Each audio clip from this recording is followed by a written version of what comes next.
Today I want to dive into the most layered character in King Kong 2005, Carl Denham, played by Jack Black. He's not your typical director, he's a man with enormous ambitions willing to risk everything to amaze his audience. But as fascinating as he is, there's a lot more to Carl than meets the eye. Section 1. Carl Denham as a visionary and modern Ahab. Carl Denham is a director with a single-minded determination to succeed. He has an acute understanding of filmmaking and knows exactly what will captivate viewers. But there's a catch. The film company he works for doesn't share his vision. I've come into possession of a map. The sole surviving record of an uncharted island. A place that was thought to exist only in myth. Until now. Whoa, Carl. Slow down. Is he asking for more money? He's asking us to fund a wild goose chase. I'm talking about a primitive world. Never before seen by man. The ruins of an entire civilization. The most spectacular thing you've ever seen. That's where I'll shoot my picture. Will there be boobies? Boobies? Jigglies, Jablongas, Bazoomas. In my experience, people only go to these films to observe the undraped form of the native girls. What are you, an idiot? You think they asked Emil if he would waste his time on nudie shots? No, they respected the filmmaker. They showed some class. Not that you'd know what that means, you cheap lowlife. They mock him, they underestimate him, and they refuse to take him seriously. This sets up Carl as a classic underdog, someone with a burning need to prove himself. And honestly, he reminds me of Ahab from Moby Dick. Both are obsessive, driven, and willing to push beyond reason to achieve their goals. For Carl, it's not about a whale. It's about making the movie that will cement his legacy, no matter the cost. Section 2. Jack Black's performance, balancing charisma and manipulation. Jack Black's portrayal of Carl is nothing short of brilliant. He brings a magnetic charm to the role, making the character both likable and morally ambiguous. He's not too silly, but he's not overly serious either. As Carl, he's a man you want to root for at first. His charisma draws you in, but as the story unfolds, you start to see the cracks. This nuanced performance makes Carl a complex antagonist and an unforgettable character. Section 3. The Art of Empty Promises. Carl's charm isn't just surface level, it's his superpower.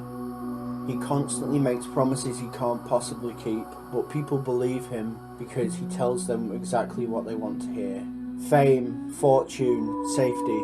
Carl knows how to spin a story.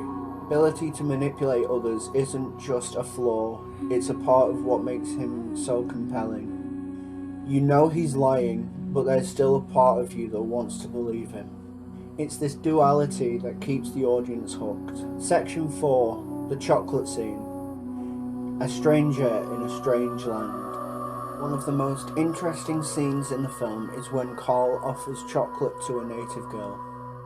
On the surface, it's a small, almost comedic moment, but if you dig deeper, it's so much more. Imagine being the native girl in this situation. You've lived on this island your entire life, and suddenly a group of strangers arrive, wearing bizarre clothing and speaking a foreign language. Then one of them walks up to you with this weird, unfamiliar object and insists it's good. In fact, no, grabs your hand and puts it in your hand and then says, "Here, take this."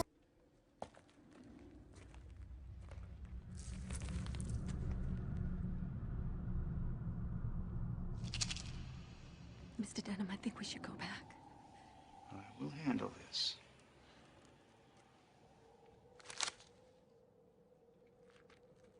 Look, chocolate. You like chocolate? good to eat. Huh? You want?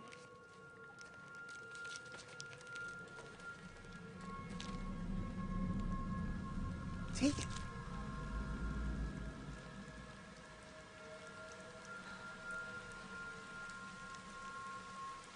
Here, put it in your hand and take it.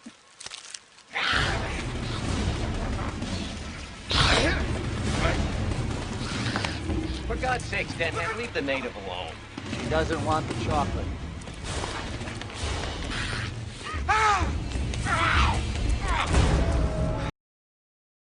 This scene highlights the cultural dissonance between Carl's crew and the islanders. It's a powerful moment of otherness and alienation, showing just how out of place Carl and his crew truly are. Section 5. Addiction to danger and glory. Carl's ambition isn't just about making movies, it's almost an addiction.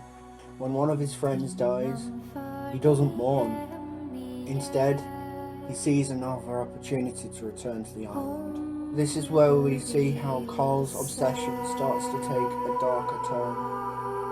It's no longer just about capturing a moment, it's about feeding his compulsive drive for glory. It's like he has this need to prove himself, no matter the cost.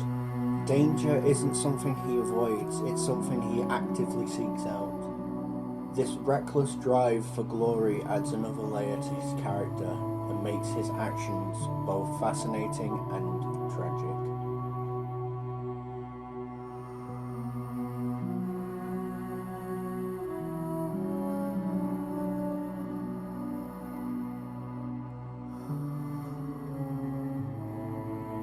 Section 6.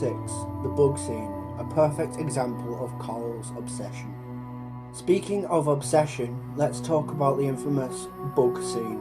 As Carl's crew is being attacked by giant terrifying bugs, what does Carl focus on? His camera! While everyone else is scrambling for their lives, Carl's only concern is making sure the camera isn't broken. In this moment, he doesn't care that people are being killed. It's the loss of the footage that breaks him. It's a stark display of his warped priorities. To Carl, the camera is the most important thing in the world. The footage is everything to him. It's worth more than human lives or safety. This is where we really see how deep Carl's obsession runs.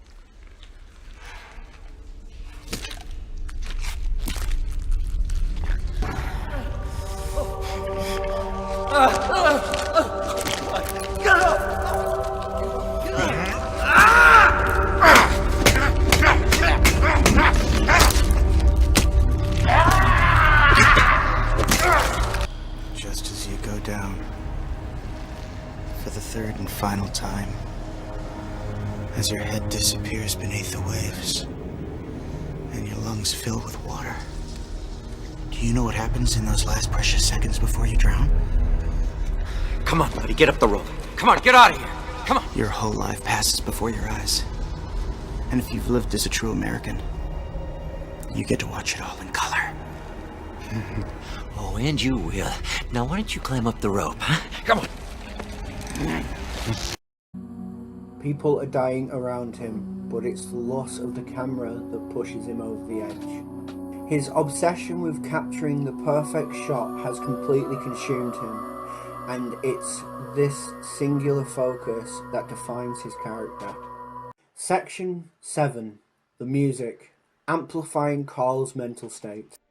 Now, let's talk about the music. The score in King Kong isn't just background noise, it's an essential part of the film that helps communicate Carl Denham's mental state.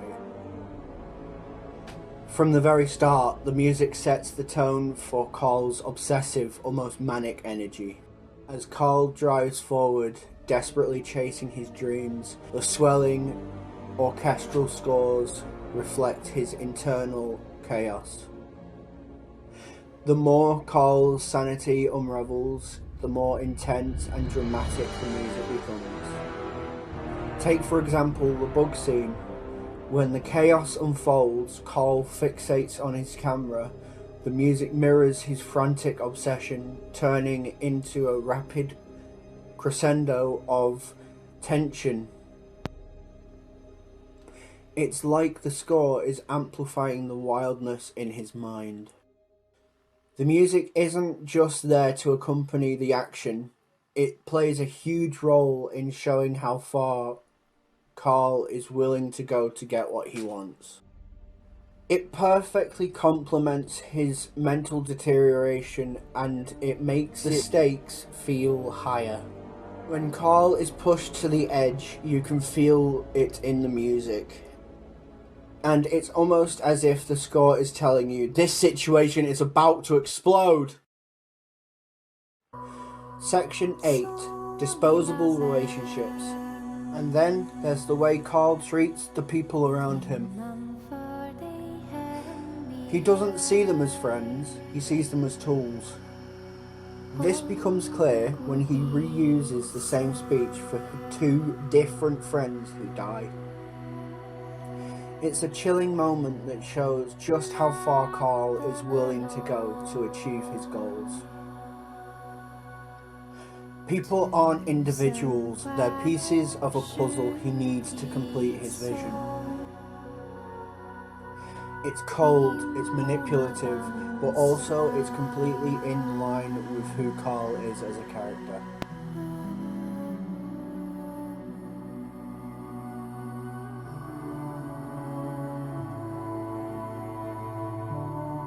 Carl Denham is a fascinating character because he's not just a hero or a villain, he's both and neither at the same time. He's a visionary, a manipulator, and a tragic figure undone by his own hubris. And Jack Black's performance, it ties everything together. Carl's charm, his flaws, and his ambition come to life in a way that feels authentic and unforgettable. To me, Carl is proof that characters aren't there just to move the plot. They are what makes stories worth telling. Thank you for watching. I'll see you in the next one.